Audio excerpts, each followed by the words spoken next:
Hey guys, tonight we're diving fork first into something you definitely didn't expect to be this stressful: the Victorian pineapple.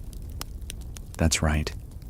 You're sitting stiffly in a corseted dining room, candlelight flickering across polished mahogany, and there it is at the center of the table, glowing like the sun had been compressed into fruit form.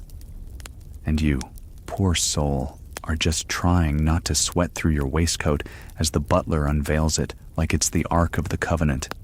This isn't just a fruit, it's a status bomb, a golden ticket, a social landmine. You are about to realize that bringing, or not bringing, a pineapple to dinner might decide your fate in this intricate, starched collar society. You probably won't survive this century without emotional damage. So, before you get comfortable, take a moment to like the video and subscribe, but only if you genuinely enjoy what I do here. And tell me, where in the world are you tuning in from, and what time is it? I love seeing the global bedtime map come to life. Now, dim the lights, maybe turn on a fan for that soft background hum, and let's ease into tonight's journey together. You trudge down the muddy cobblestones of mid-1800s London, the fog hugging your boots, your breath misting before you. Gaslights burn low, and you've just received a gilded invitation to dine with the Morley Halifaxes. Big hats, bigger bank accounts, and more indoor ferns than sense. You're honored, yes, but also filled with dread, because you know what's coming. At the heart of this evening will be the pineapple. Back then, pineapples weren't casual supermarket pickups. Oh no, this wasn't fruit, it was fire. A glistening, spiky crown from the Caribbean that had to be hauled across oceans, often rotting gloriously en route, only to be resurrected through the magic of price gouging and social panic. By the mid-19th century, the pineapple had become something far beyond edible. Imported originally by Columbus and trickling into Britain through seafaring channels, pineapples became a Georgian obsession and a Victorian fixation. They were grown in hothouses called pineries, elaborate glass and brick structures heated with furnaces that required constant tending, just for a single finicky fruit that took 2 to 3 years to mature. And the price tag? Up to £80 per pineapple at its peak, or roughly $10,000 in today's money. You didn't eat that thing. You displayed it, worshipped it, maybe danced around it when no one was looking. You arrive at the Morley Halifax Manor with your gloves damp from nerves. Inside, the drawing room already buzzes with murmured Latin and political posturing. And there it is, the pineapple, set on a pedestal of ivory, surrounded by soft yellow napkins that cost more than your rent. Everyone's trying not to stare, but they are. See, this pineapple isn't just a fruit, it's a question. Is it real? Did they grow it themselves? Did they rent it? Who brought it? And if you've come without a pineapple of your own, well, let's just say your coat might not get hung in the important people corridor. What historians agree on is that the Victorian upper class had developed a kind of pineapple fetishism that bordered on cult behavior. Paintings featured the fruit prominently. Carved pineapples adorned fence posts and gate finials. Pineapples were engraved on silverware. Even the grand estate of Dunmore in Scotland featured an enormous stone pineapple dome atop its garden building, because nothing says plant nursery like a 30-foot fruit looming over the hedges. But here's where it gets really delightful. Most people never tasted one. You're offered a seat at dinner. Your chair creaks with the weight of heritage. And there, center table, that pineapple stares you down like a golden passive-aggressive guest who knows it's more important than you. No one touches it. No one dares suggest cutting it. Not yet. You sip lukewarm consommé and nod politely while trying to remember which spoon is for which course, and praying to Queen Victoria herself that the pineapple does not fall over.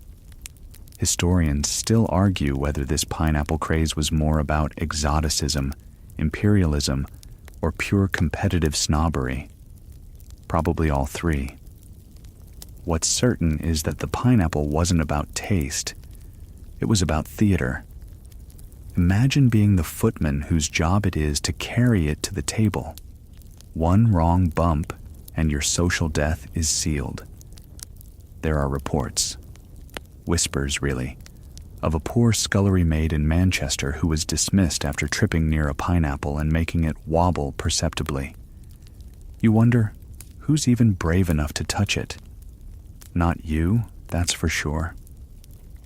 The lady of the house, Mrs. Morley Halifax, finally rises and announces with ceremonial gravity that tonight's dessert may feature pineapple slices.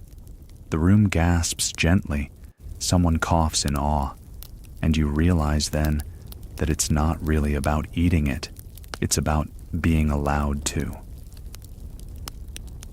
You lean back in your chair, stiff collar scraping your jaw, and hope no one asks you about pineapple gardening. You wouldn't know a pinery from a pastry. A soft clink of a knife against crystal signals the arrival of dessert. The pineapple has been removed for slicing, and tension lifts slightly. You're safe, for now. But pineapple season is just beginning. The next morning, you're still thinking about it. That pineapple, the aura it exuded, the quiet way it pulled all conversation, attention, and stress toward itself like a golden vortex of tropical anxiety. But here's the real twist in this fruity saga. Most pineapples you saw at dinner parties, they weren't even owned by the hosts. That's right. In true Victorian fashion, where deception was practically a social grace, pineapples were often rented. You wander down to Covent Garden to clear your head, dodging horse droppings and fishmongers. Among the flower stalls and bundled newspapers, there's a small, unmarked shop tucked between a hatter and an umbrella repairman. A handwritten placard in the window reads, "Fine pineapple specimens, hourly rates available." You step inside and inhale a sharp, almost citrusy aroma. Or is that lemon polish? This is where the pineapple hustle happens. In London and in other major cities of the empire, fruit rental businesses flourished in the shadows of proper commerce. You could rent a pineapple by the hour, the day, or even just for the duration of a dinner party. Prices varied based on appearance, freshness, symmetry, that fashionable golden glow. A bruised one might go for half price, provided you dimmed the candlelight. A good renter would make sure to display the fruit prominently, but never offer to slice it. You don't want guests getting any funny ideas. Some even placed fake glass domes over the pineapple for preservation, when really, it was to avoid touch and temptation. The pineapple, in this sense, became something between a Fabergé egg and a particularly judgmental chandelier. And yes, there were rules. One particularly bold advertisement from 1842 stated, "Any marks, bites, or impressions left by fingers will be fined accordingly." Historians still argue whether these fruit rental schemes were primarily targeted at the middle class trying to play up, or at wealthier families looking to fake in-season harvests. What's clear is that by the time you're renting produce to impress your guests, society has fully committed to the performative spiral. But there was one terrible risk with renting. Someone else might recognize it. Picture it. You're at a smart party in Kensington, and Lady Haddington narrows her eyes as she regards your centerpiece. "What a splendid specimen," she says. "Didn't I see the same one at the Montague soiree last Thursday?" You feel the blood drain from your powdered face, the shame, the exposed lie.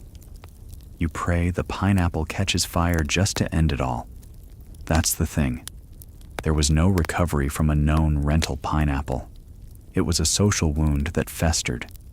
You might still attend parties, sure, but you'd be known as that person, the one who couldn't even afford their own tropical fruit. Your invitations would dry up faster than a bruised banana in July. Back in the shop, you watch as the fruit vendor polishes a ripe pineapple with a bit of velvet cloth, inspecting it like a diamond. "She's going out to a christening luncheon," he mutters proudly. You nod respectfully, unsure what the proper response is. The irony, of course, is that most pineapples didn't even taste that good by the time they made it this far. After weeks on a ship and God knows how long in customs, the interior could be pale, dry, fibrous. Some didn't ripen properly. Some carried a slight mildew scent masked with rosewater. But no one cared. Tasting it was secondary. Ownership, or the illusion of it, was everything. And even more absurdly, some pineapples were never meant to be consumed at all.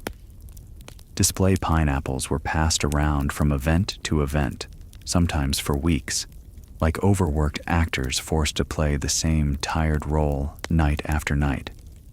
There are unverified but delightfully believable stories of certain pineapples developing nicknames and reputations.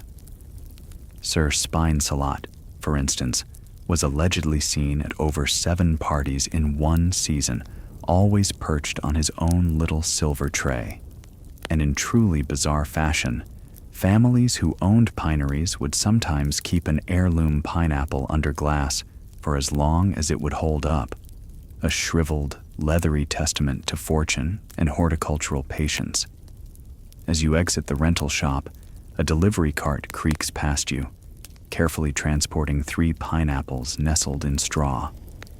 You watch them wobble slightly with each cobblestone bump, like tiny, gilded passengers en route to another night of silent judgment. You wonder, for a moment, how many people today would rent a banana if it meant social advancement. Probably fewer than you'd think, but then again, maybe not. You head back toward your modest boarding house, shoes soaked from an uncooperative puddle, and feel a flicker of gratitude that you're not rich enough to rent fruit. Yet. Still, somewhere deep down, you understand. In a world where appearances mattered more than anything, where your entire social worth could hang by a single thread of table linen, the pineapple was both crown and curse. You glance up at a lavish townhouse window, where someone's already setting the dinner table for tonight. And there, unmistakable in silhouette, is a spiky little tyrant, perched proudly under the crystal chandelier. You're invited to another dinner. Different house, same pineapple. Or maybe it's not the same. You can't tell anymore. They all start to blur together in that peculiar, waxy way. This time, it's the Farnsworths, known for their flamingo wallpaper, military ancestors, and deeply suspicious asparagus mousse. As you enter the drawing room, you notice it immediately. Center table, impossibly golden, slightly tilted. The pineapple. And tonight, you finally understand the full weight of what it means. It's not just there to impress. It's watching, judging, whispering subtle social codes you're still struggling to translate. By the time you're seated at the table, you've already heard 2 people make polite but pointed comments about the pineapple's freshness. "Oh, it's quite ripe, isn't it?" says one. "I do hope it's not too tired," adds another. You sip your watered-down sherry and brace yourself for the theater of etiquette that's about to unfold. See, in Victorian society, a pineapple wasn't just decor. It was a status test for everyone in the room. How you responded to the fruit could place you neatly in a class drawer. Did you gasp too audibly? You're a climber? Did you ignore it entirely? You're either fabulously rich or dangerously clueless. Did you pretend to own one yourself and fumble when asked about pineries? You're toast. This was the bizarre social power of pineapples. They became an IQ test for manners and money. Imagine it. You're seated across from the Minister of Finance's second wife's cousin, who mentions her gardener's pineapple yields in the most casually aggressive tone imaginable. You smile thinly, try to change the subject to wainscoting, and she pivots directly into fertilization techniques. You're now trapped in a horticultural showdown. You consider faking a fainting spell. Historians still argue whether this kind of fruit-based snobbery was a symptom of deeper Victorian insecurity, or whether it simply offered a convenient outlet for passive-aggressive one-upmanship. Either way, pineapples were the perfect weapon, harmless in theory, lethal in practice. Let's not forget that hosting etiquette itself was a minefield in this period. Fork placement, soup temperature, even the angle of your invitation's handwritten curls. It all mattered. Now add a perishable status object with a skin made of knives and you've got Victorian anxiety distilled into one edible symbol. Even guests weren't safe. If you brought a pineapple as a gift, it had to be flawless. Not too green. No brown leaves. Firm but not rude. Ideally, you held it wrapped in lace or cradled on a velvet cushion, like some spiky newborn child. Arriving with a subpar pineapple was worse than showing up drunk, or, God forbid, uninvited. There were also unwritten rules about where to place the pineapple on the table. Too close to the host, and you looked like a suck-up. Too far, and it implied disdain. Worst of all, if someone bumped the table and the pineapple wobbled, every face would freeze, forks halfway to mouths. You might as well have flipped over a duchess. But perhaps the most painful truth was this: no one knew how long to stare at it. The average dinner guest would glance at the pineapple approximately 17 times per meal, just enough to acknowledge its glory, not enough to seem obsessed. There's even one diary from 1851 in which a young lady recounts feeling dreadfully conspicuous for having admired the fruit's symmetry one time too many. She later married a baron, but that night, pure shame. You look down at your plate, trying to focus on the lamb and not the looming fruit sculpture beside the tureen of peas. You can feel its presence. It has gravity, pull, an aura of colonial sunlight and crushed dreams. And here's the thing. There were no formal guides on how to behave around it. No chapters in Mrs. Beeton's Book of Household Management dedicated to pineapple diplomacy. You were simply expected to know. It's all very Victorian, isn't it? A nation obsessed with rules, etiquette, and coded language. But when it came to the fruit of prestige, everyone had to make it up as they went, terrified of misstepping and losing social altitude forever. You take a cautious sip of claret. The conversation has now turned to architecture, and someone mentions the famous pineapple folly in Dunmore. Can you imagine living under that? A guest muses. You wonder silently what it would be like to sleep in a room shaped like a fruit and suspect it might be oddly comforting or wildly stressful.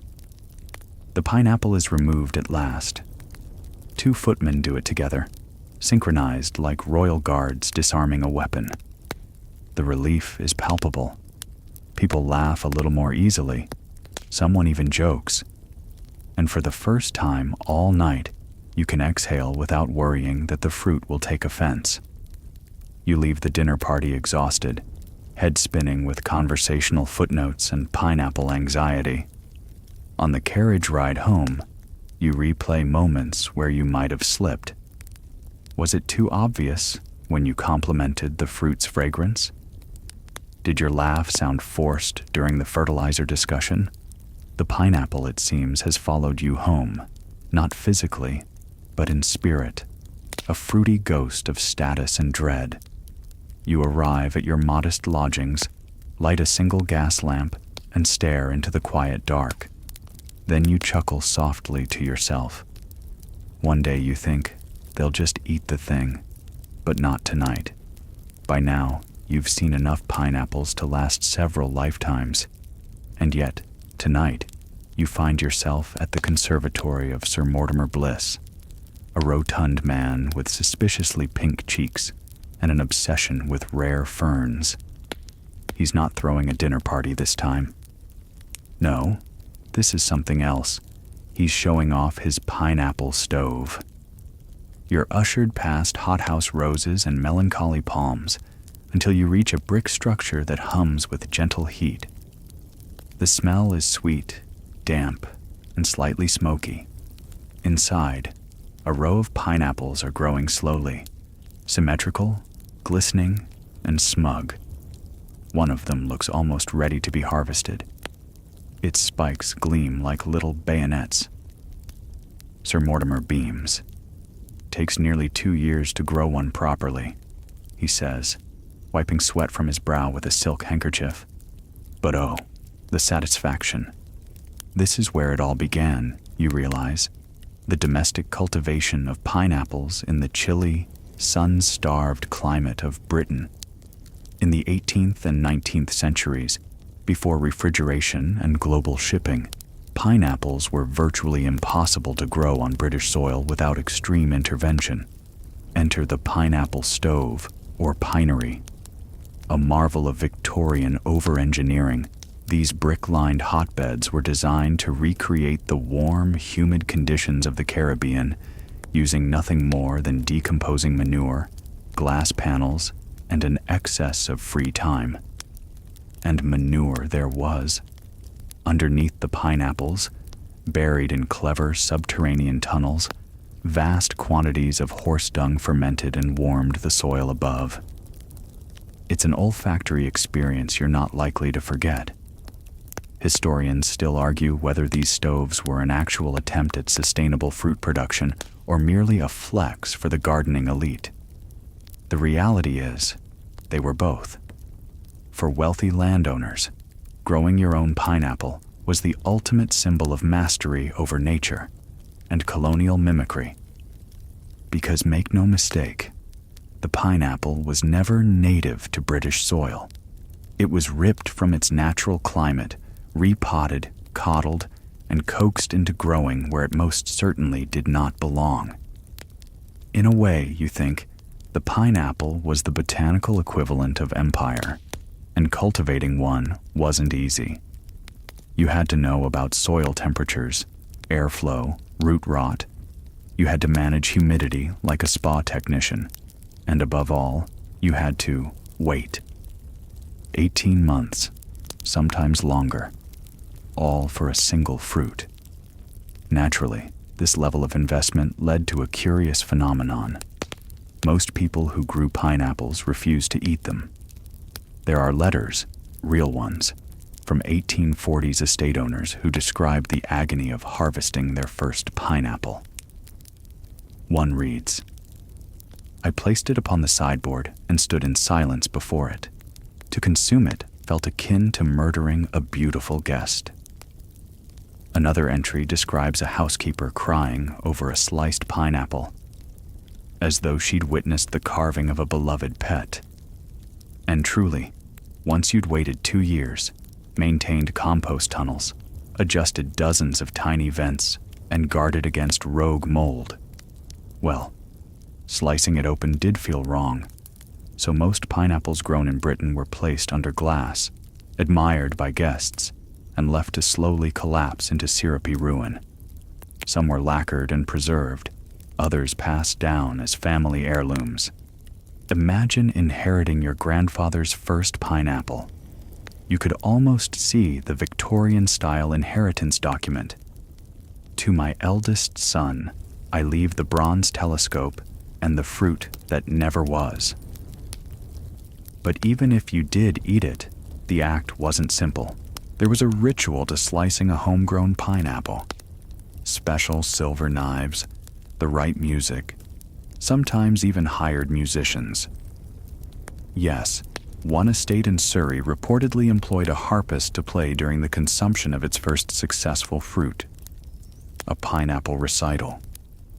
You can't make this up. And should the pineapple prove disappointing, tart, fibrous, mealy, it could trigger a full-blown scandal.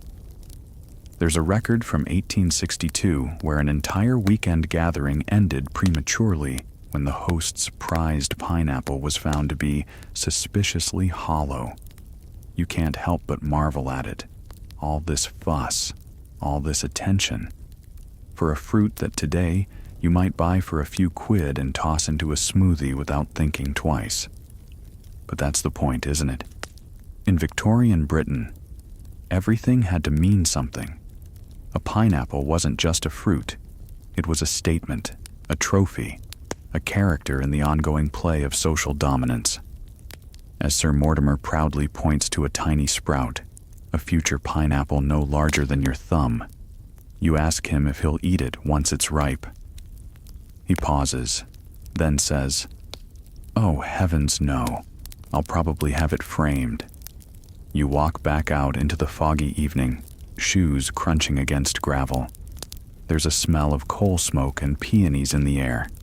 Somewhere nearby, you hear a carriage rattle past, and tucked in your coat pocket, you find a little sprig of pineapple crown Sir Mortimer slipped you for good luck. It's absurd, but charming, and deeply, unapologetically Victorian. After leaving Sir Mortimer's conservatory, you wander toward the bustling streets, pondering the curious place of pineapples in Victorian life. The city hums around you, gas lamps flickering against early evening fog, carriages clattering by, and the faint scent of coal smoke mixed with horse manure lingering in the air. In this foggy glow, the pineapple feels less like a fruit and more like a living, breathing symbol of something far grander, a beacon of aspiration and anxiety. You recall reading about how, beyond being a dinner centerpiece or a gardener's obsession, pineapples worked their way into architecture and interior decoration, transforming entire rooms into temples to this spiky marvel. Pineapple motifs appeared carved into wooden banisters, embossed on wallpaper, and even shaped into doorknobs. The pineapple craze, as some called it, reached far beyond the dinner table. You can almost picture a gentleman returning from a long day, tired and dust-covered, only to be greeted by a pineapple finial crowning his front gate or perched atop a fireplace mantel like a silent sentinel. Interestingly, this design trend was not just a British peculiarity. The pineapple's symbolic reach stretched across continents, morphing into a universal emblem of welcome and hospitality. In Caribbean culture, where the fruit was originally cultivated, pineapples were indeed tokens of warmth and openness, quite the contrast to the nervous tension they inspired in London drawing rooms. Historians still argue whether the Victorian obsession with pineapple architecture reflected genuine admiration or a subconscious desire to showcase colonial reach. After all, adorning one's home with the fruit of distant lands was an elegant, if passive-aggressive, way to signal imperial prestige. You wander into a small antique shop filled with Victorian bric-a-brac. There, nestled between faded portraits and delicate porcelain, you spot a miniature pineapple-shaped inkstand.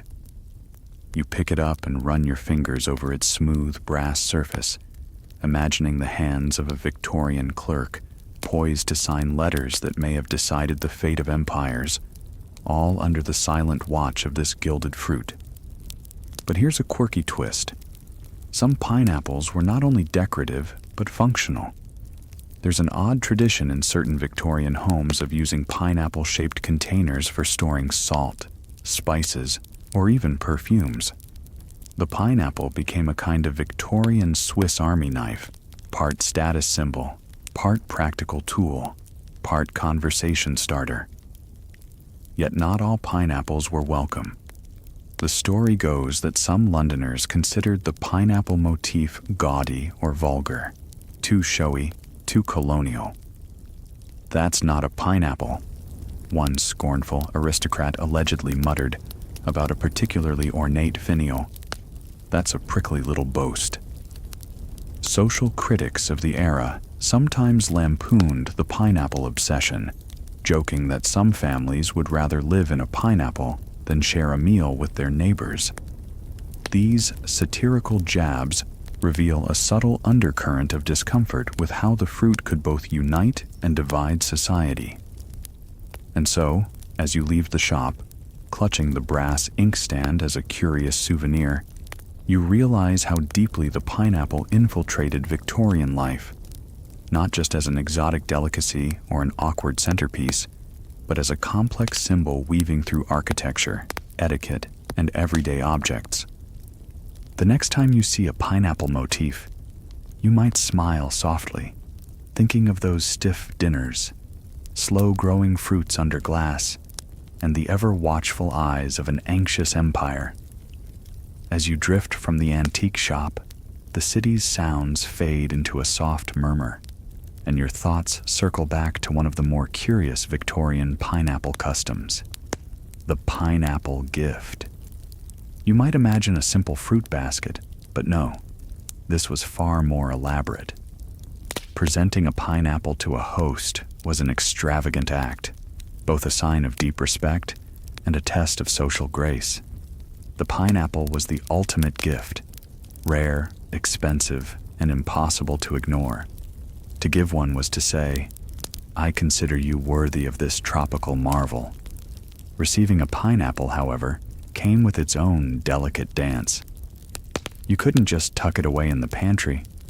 You had to display it, handle it, and perhaps most nerve-wrackingly, decide what to do with it. Should it be eaten, preserved, or left to wither artistically? There's a famous anecdote about a London merchant who gave a pineapple to his business partner. The partner, unsure whether to eat or display it, left it on his mantelpiece for weeks. The fruit slowly transformed into a fragrant shrine to missed opportunity until a curious house cat knocked it down, causing a minor scandal and much gossip about the pineapple incident. This incident speaks to the curious social function the pineapple served. It was a gift of goodwill, a display of wealth, and sometimes a source of social tension. You can almost hear the whispered conversations behind lace curtains. Did he eat it? Did he appreciate it? Or was he too poor in spirit? In some circles, pineapples became so closely tied to hospitality that their image was stamped on hotel signage, menus, and even the handles of silver tea kettles. To welcome someone with a pineapple motif was to offer them not just a bed, but a symbolic embrace. Yet not all pineapples were equal. Some were imported from the Caribbean, fresh and bursting with juice. Others were the long-suffering products of British pinery stoves, often fibrous and disappointing. The price difference was enormous, and it colored social perceptions. A fresh pineapple could elevate a gathering. A stale one could deflate it faster than an empty punch bowl. Interestingly, some Victorian social guides advised hosts to avoid mentioning the pineapple at all, suggesting instead that it be admired silently. This advice hints at the fruit's precarious status. It was both a treasured object and a potential source of embarrassment. Historians still debate how much the pineapple mania influenced Victorian trade policies. Some suggest that the fruit's popularity helped shape early efforts to import exotic goods, subtly nudging the British economy toward globalization. Others argue the impact was more symbolic than economic. Walking home beneath gaslit streets, you can't help but appreciate the pineapple's strange dual life. At once a tropical delicacy, a symbol of empire, and an instrument of social chess. You wonder what future generations will think when they study your own peculiar obsessions. Maybe one day, someone will write a sleepy history about avocado toast or artisanal coffee and wonder what they meant to us. But for now, the pineapple reigns, spiky, silent, and endlessly fascinating. The evening wears on as you stroll past a quiet London square, the gas lamps casting pools of golden light on slick cobblestones. You think about how the pineapple, with all its pomp and fuss, never quite escaped its role as an outsider. It was, after all, a tropical fruit in a temperate land, a symbol of desire and displacement. In many Victorian dining rooms, pineapples appeared as conversation pieces, carefully placed on silver trays or porcelain pedestals, inviting guests to marvel at their exotic allure without necessarily consuming them. The pineapple was both a showstopper and a challenge. You can almost hear the polite murmurs as guests debated how to approach it without appearing gauche. This leads you to another curious Victorian ritual, the pineapple toast. Not a drink, but an elaborate ceremonial gesture at certain formal dinners. At the end of a meal, the host would raise a glass and offer a toast to the pineapple, symbolizing hospitality, success, and the global reach of the empire. Sometimes the toast was accompanied by a small slice, but often it was purely symbolic, a nod to the fruit's grandeur without the mess of eating it. One can imagine the scene: the clink of crystal glasses, a faint tinkle of piano music, and the collective exhale as everyone acknowledges the pineapple's significance. This wasn't just about fruit, it was about unity, achievement, and a shared imperial dream. But there's more to the pineapple story: its role in Victorian medicine and health beliefs. While today we think of pineapples as a source of vitamin C and digestive enzymes, Victorians had some more imaginative ideas. Some believed that pineapples could improve digestion by opening the pores of the stomach, a poetic way of describing what we might call enzymatic activity. Others suggested pineapples had mild, cleansing properties that could ward off sluggishness and melancholy, conditions all too common in a fog-choked, coal-scented city. Interestingly, pineapple juice was sometimes prescribed as a remedy for Victorian insomnia, a condition that was rampant in the industrial age. With noisy factories and gas lighting disrupting natural rhythms, sleep was a precious commodity. The idea of drinking pineapple juice before bed as a gentle soporific might sound charming, if not a little far-fetched. Historians still argue whether these health claims were based on genuine botanical knowledge or more on Victorian-era wishful thinking. What's clear is that the pineapple's status as a luxury item extended to its supposed healing powers, which added another layer to its mystique. In the world of Victorian gastronomy, the pineapple also inspired a slew of recipes ranging from the sublime to the peculiar. Pineapple puddings, pineapple jellies, pineapple cakes, each dish an attempt to translate the exotic into the familiar. There's a charming, if slightly baffling recipe you come across in a dusty cookbook: pineapple soup, served chilled with a hint of mace and a swirl of cream. It's a dish that seems to ask, can a tropical fruit ever truly feel at home in a British bowl? You're tempted to try it someday, maybe on a rainy afternoon when the clouds hang low and your imagination needs a little lift. As you continue your walk, you reflect on how Victorian pineapples were less about nourishment and more about narrative. They told stories of travel, empire, wealth, and aspiration, all wrapped in that prickly skin. And as the fog thickens around you, you realize that the pineapple's power lies not just in its taste or texture, but in its ability to transport people, even for a moment, to distant, sun-drenched places far beyond their misty London streets. You find yourself meandering into a quiet corner of a Victorian-era library, where the scent of leather-bound books and old paper mingles with a faint trace of pipe smoke. It's here you discover another layer of the pineapple's cultural web, the literature and art inspired by this curious fruit. Victorian poets and writers occasionally referenced the pineapple, often as a metaphor for something rare and desirable, yet difficult to attain. One anonymous poem you stumble upon compares the pineapple to a crown of fire and frost, a paradox perfectly suited to Victorian contradictions, luxury born of hardship, warmth blossoming in a cold world.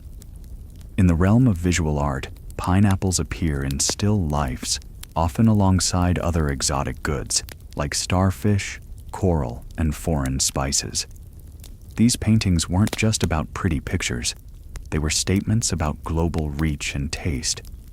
Owning such art was like owning a passport to the wider world. But here's a quirky twist you uncover in an old gallery catalog, a curious 19th century caricature mocking the pineapple obsession. The image shows a stodgy Victorian gentleman literally wearing a pineapple as a hat, looking both absurd and distinguished. It's a reminder that even in its heyday, the pineapple was not immune to satire. Historians still debate whether the pineapple's prominence in Victorian art was more about genuine appreciation or a kind of tongue-in-cheek celebration of excess. Either way, the fruit's visual appeal was undeniable. Those geometric spikes and golden hues made it a perfect muse. Beyond high art, pineapples trickled into everyday creativity. Patterned fabrics, embroidered cushions, and even children's toys featured pineapple designs, embedding the fruit deep into the Victorian imagination. You pick up a small, faded postcard depicting a smiling child clutching a giant pineapple. It looks both cheerful and surreal. It's as if the pineapple had become a character in its own right, a symbol of joy and curiosity amid the era's strict social codes. In reading about Victorian pineapple references, you also come across a curious literary debate about whether the fruit symbolized openness or exclusivity. Some scholars argue that pineapples represented a welcoming spirit, a gesture of hospitality extended to strangers. Others counter that pineapples were more about exclusivity, signaling membership in an elite club of those who could afford such extravagances. This duality fits the pineapple's whole Victorian life, both inviting and intimidating, cherished and mocked, sweet and thorny. You imagine yourself in a Victorian parlor, seated beside a roaring fire, a book of poems open on your lap, and a pineapple-shaped lamp casting gentle shadows. The fruit's story, you realize, is as layered and complex as the era that adored it. And as you close the book, the night outside grows quieter, the city's noise dimming to a soft whisper. You feel a certain warmth, almost tropical, in the cool Victorian air. Your thoughts now turn to the practical challenges Victorians faced in obtaining and preserving pineapples. No small feat in an age before refrigeration and rapid transport. The journey from tropical plantations to London tables was long and arduous, often taking weeks or even months. You can almost hear the creaking of wooden crates packed tight with straw, the salty sea air mixing with the earthy scent of the fruit itself. Transporting pineapples was a delicate business. Too much movement, and the precious cargo bruised. Too little, and it risked spoiling. Victorian entrepreneurs developed elaborate storage methods to keep pineapples fresh. One popular technique involved wrapping the fruit in damp cloths and storing it in cool cellars. Others experimented with early ice houses, packing pineapples alongside blocks of ice harvested from frozen lakes and rivers. Some wealthy households even constructed pinery greenhouses, heated and humidified spaces specifically designed to nurture pineapples year-round. These glasshouses were marvels of Victorian engineering, complete with coal-fired boilers and intricate ventilation systems. It's easy to picture the gardener, bundled against steam and frost, carefully tending to the spiny plants as if they were royal subjects. Yet despite these efforts, many pineapples never reached perfect ripeness.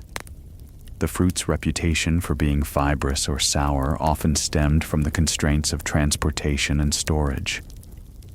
You might think you're about to taste tropical sweetness, only to find a tough, underdeveloped pineapple that left more questions than answers on the tongue. Historians still argue whether these cultivation challenges limited the pineapple's popularity or merely added to its mystique. Did the difficulty of growing and preserving the fruit enhance its allure? Or did it frustrate Victorian consumers who expected exotic perfection?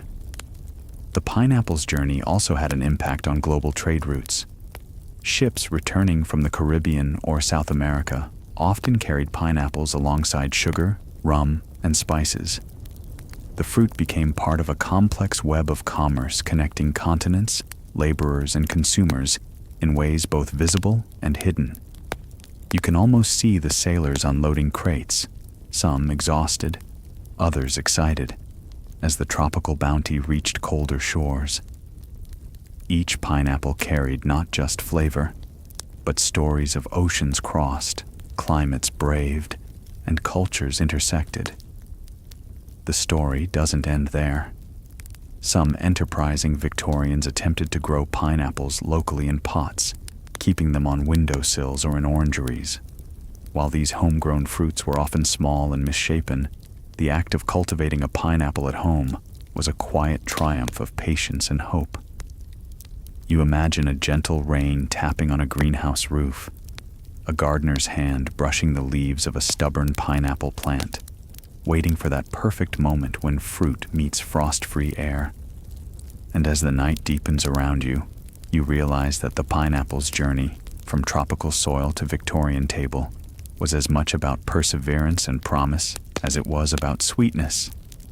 The night deepens, and you find yourself seated in a dimly lit Victorian study, the flicker of a single candle casting gentle shadows across shelves lined with leather-bound journals.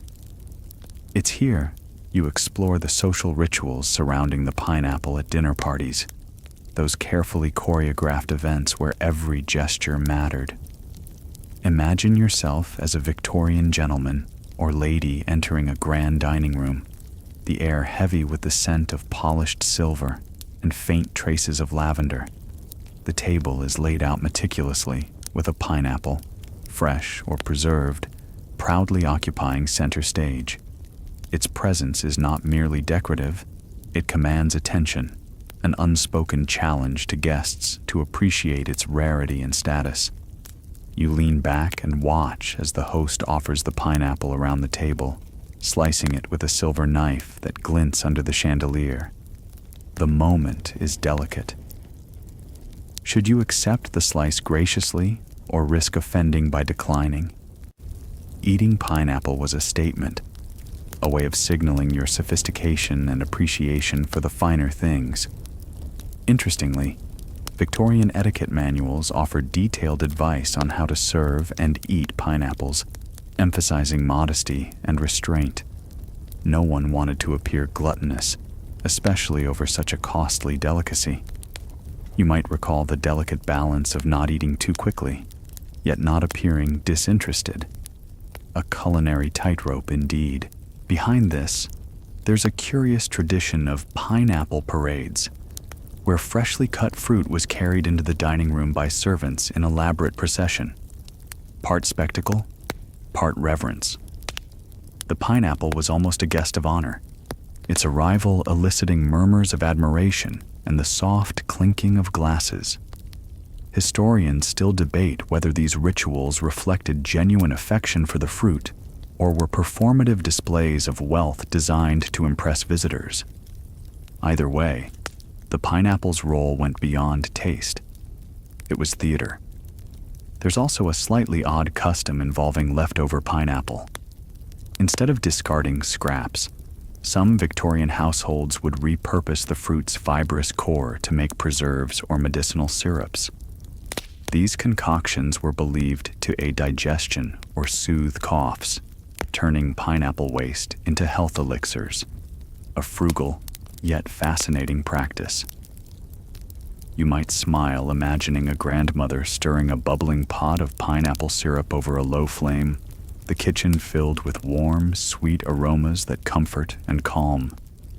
The pineapple's social life extended even to the gift economy. A well-placed pineapple at a dinner party might be a subtle message, a token of goodwill, or an invitation for further favors. It was a fruit that spoke in whispers, sending signals about generosity, status, and alliances. As you sit quietly, the candle flickers low, and you realize the pineapple was far more than a food item. It was a key to Victorian social puzzles, a prickly emblem wrapped in silk gloves. And as your eyelids grow heavy, you ponder how this tropical symbol managed to slip quietly into the very fabric of an era obsessed with appearances and propriety. You sink deeper into the quiet comfort of a Victorian drawing room as your thoughts turn toward the pineapple's place in the era's expanding culinary experiments. The Victorian kitchen was a laboratory of sorts, where cooks and inventors played with new ingredients and techniques, and the pineapple was often at the heart of their culinary curiosities. Picture the scene: a large kitchen with copper pots hanging, wood smoke swirling, and a diligent cook peeling and coring a pineapple with careful precision. Recipes featuring pineapple ranged from simple fruit salads to elaborate molded desserts that looked almost too pretty to eat. One of the more whimsical pineapple creations was the pineapple crown cake, a layered dessert shaped to mimic the fruit's spiky exterior, often iced with pastel colors and crowned with candied fruit. Serving such a cake was a statement, a way to bring the exotic fruit symbolism directly to the table in edible form. Victorian cookbooks sometimes suggested mixing pineapple with unexpected ingredients like Madeira wine, capers, or even oysters, combinations that sound baffling today, but were part of an adventurous palate shaped by imperial reach and the excitement of the unfamiliar. You imagine a grand dinner party where the pineapple crown cake makes its debut, guests exchanging curious glances before delicately sampling the sweet layers, wondering at the fruit's strange yet delightful versatility. Beyond sweets, pineapple was also used in savory dishes. Think pineapple glazed ham or pineapple stuffed game birds, demonstrating the Victorians' desire to marry tropical flavors with traditional British fare. These combinations were often a culinary metaphor for empire itself, blending the familiar and the foreign on a single plate. Interestingly, some Victorian culinary writers advised caution when serving pineapple, warning that its acidity could cause unease in delicate stomachs, a polite euphemism for indigestion. Yet, despite such warnings, pineapple's popularity only grew, becoming a hallmark of festive meals. Historians still argue whether Victorian cooks truly appreciated pineapple's flavor, or if it was more about the fruit's exotic reputation. Was it an ingredient loved for its taste, or prized mostly as a symbol of status and novelty? Meanwhile, pineapple preserves and syrups were made with such enthusiasm that they became common gifts in middle-class households, a way to bring a touch of tropical luxury to the everyday. You picture a Victorian kitchen shelf lined with glass jars of golden pineapple marmalade, waiting patiently to be spread on morning toast or stirred into afternoon tea. As the night deepens, you reflect on the pineapple's journey through Victorian kitchens, a journey of experimentation, adaptation, and celebration. The fruit was more than just food. It was a canvas for creativity and a link between worlds. And as your thoughts begin to blur, the image of a pineapple crown cake lingers, sweet and inviting, a quiet beacon in the history of taste. The hours stretch onward as you now find yourself pondering the pineapple's role beyond the dining table, in Victorian home decor and symbolism. In parlors and sitting rooms, the pineapple appeared as a decorative motif, carved into wooden furniture, embroidered on cushions, and even molded into ceramic doorstops. This wasn't just ornamental whimsy.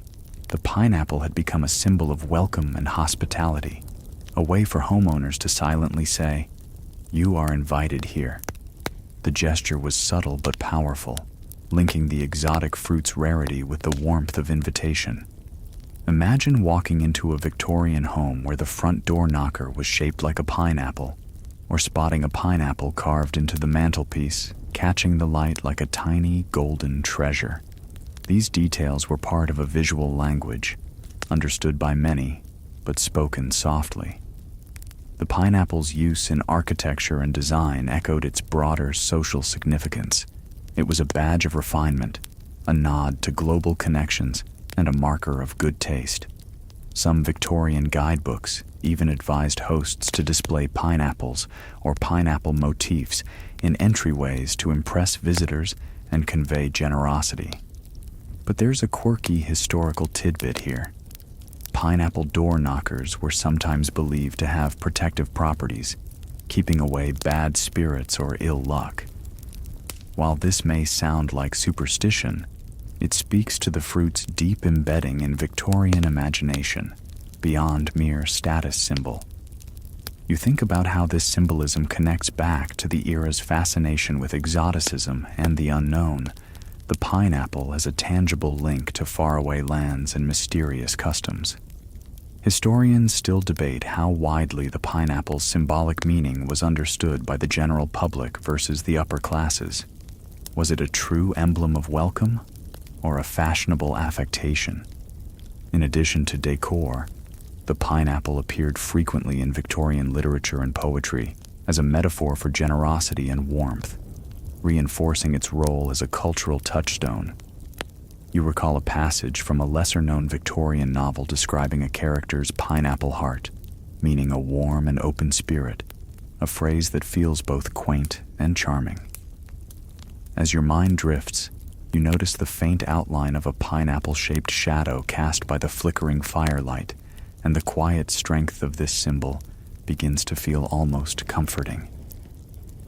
In this moment, the pineapple is not just a fruit or a decoration, but a gentle reminder of connection, hospitality, and the human desire to welcome strangers and friends alike. And as you let these thoughts settle, the night wraps you in its soft embrace, the pineapple's story unfolding slowly like a whispered invitation to rest. The night is deepening, and your thoughts turn toward the curious pineapple-related fashion trends that quietly blossomed in Victorian society. Beyond food and decor, pineapples made their way into clothing and accessories, turning from tropical fruit into wearable statement. You can picture a Victorian lady slipping on a delicate brooch shaped like a tiny golden pineapple, or a gentleman sporting a cufflink modeled after the fruit's spiky form. These subtle touches were more than decorative. They carried meaning, an emblem of refinement, worldly knowledge, and sometimes a playful nod to the wearer's taste for the exotic. Textile patterns were equally imaginative. Floral fabrics interspersed with stylized pineapples adorned dresses, waistcoats, and even children's clothing. The pineapple motif was often embroidered in soft, muted colors, blending into the overall aesthetic while still catching the eye of the observant. One quirky Victorian trend involved pineapple hats. Not the full fruit perched atop the head, thankfully, but hats with pineapple-shaped embellishments or woven straw designs mimicking the fruit's texture. Wearing such an accessory was a subtle way to signal your participation in the pineapple craze without appearing ostentatious. Interestingly, some Victorian fashion magazines recommended pineapple-themed jewelry as a charming gift for courtships, hinting at the fruit's symbolic association with sweetness and allure. You can almost hear the coy conversations. He gave me a pineapple pin. What could it mean? Historians still debate whether the pineapple fashion trend was widespread or mostly confined to urban elites. Some argue it was a fleeting fad, while others see it as part of a longer tradition of botanical motifs in Victorian dress. You find yourself imagining a gentle stroll through a Victorian marketplace where fruit-inspired accessories are displayed alongside lace and ribbons, a quiet celebration of nature's bounty transformed into art. Beyond fashion, the pineapple appeared in other personal items: snuff boxes, fans, and even walking sticks carved with pineapple details, each piece adding a whisper of tropical mystery to everyday life.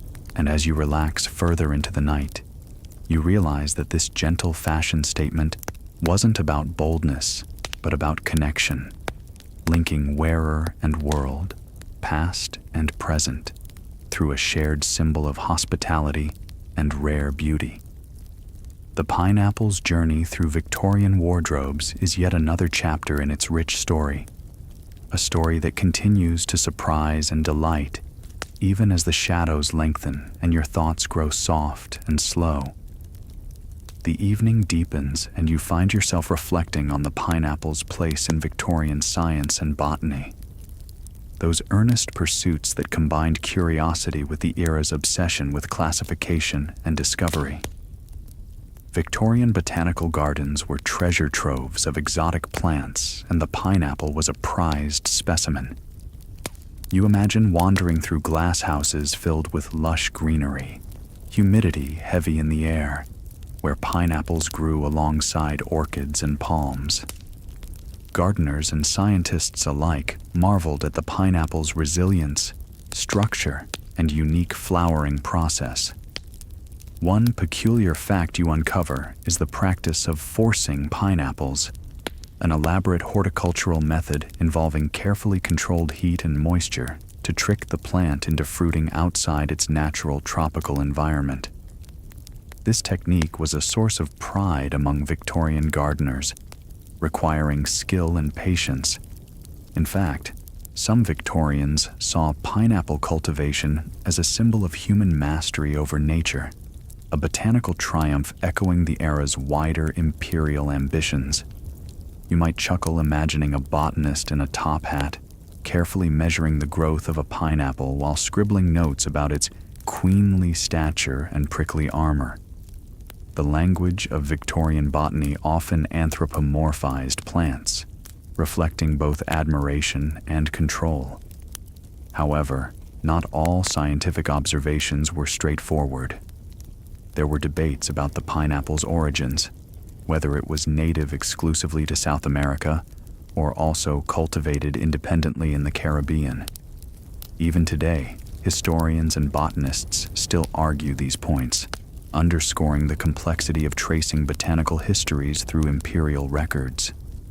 Another quirky tidbit: some Victorian naturalists believed pineapples had medicinal properties, speculating that their enzymes could help with digestion or wound healing. Though modern science confirms some benefits, these claims were often mixed with hopeful exaggeration.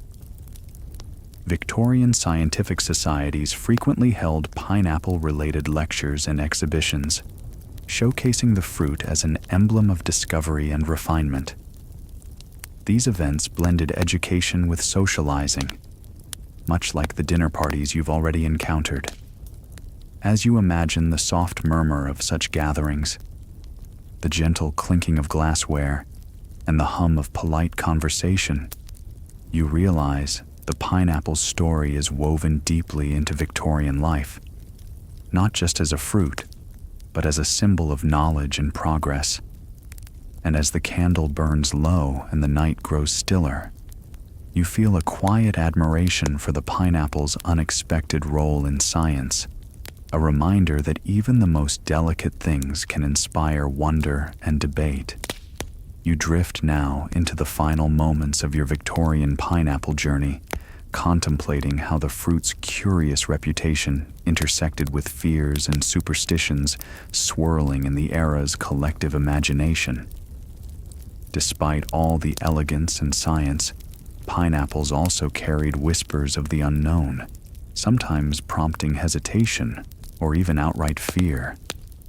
Picture a shadowy Victorian drawing room, flickering candlelight, casting long shapes as guests murmur quietly about the pineapple's peculiar effects.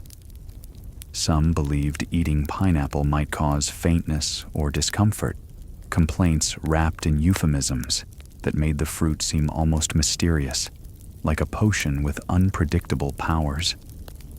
There's an amusing irony here. The very delicacy that symbolized hospitality was also linked to unease, perhaps because its acidity was unfamiliar, or because it was so rare that people imbued it with extra meaning. Victorians sometimes joked that eating pineapple was a test of one's constitution, a playful challenge that not everyone could meet gracefully. You might imagine a gentleman discreetly wiping his lips with a napkin after a particularly juicy slice, careful not to reveal any distress. More seriously, some doctors of the day issued cautious advice about pineapple consumption, concerned it might irritate delicate stomachs or aggravate certain ailments. This medical wariness fed into a broader pattern of ambivalence. Pineapples were treasured, but approached with a touch of suspicion. Historians still debate how much of this anxiety was genuine and how much was part of Victorian social performance. Was it a real physiological reaction, or simply a polite fiction to keep the pineapple's rarity intact? Additionally, pineapple's exotic origin tied it in some minds to far-off lands viewed with both fascination and apprehension. The fruit was a reminder of empire's reach, but also of the unknown risks that came with foreign things. You can almost hear the quiet speculation. Is this truly safe? Or, might the pineapple's prickly crown conceal more than just sweet flesh? As your thoughts slow and the room grows quieter, the pineapple's paradox becomes clear. It was at once a symbol of welcome and wariness, sweetness and sting. You let your breathing ease, the complex story of the Victorian pineapple gently folding into the quiet of the night, ready to lull you into rest.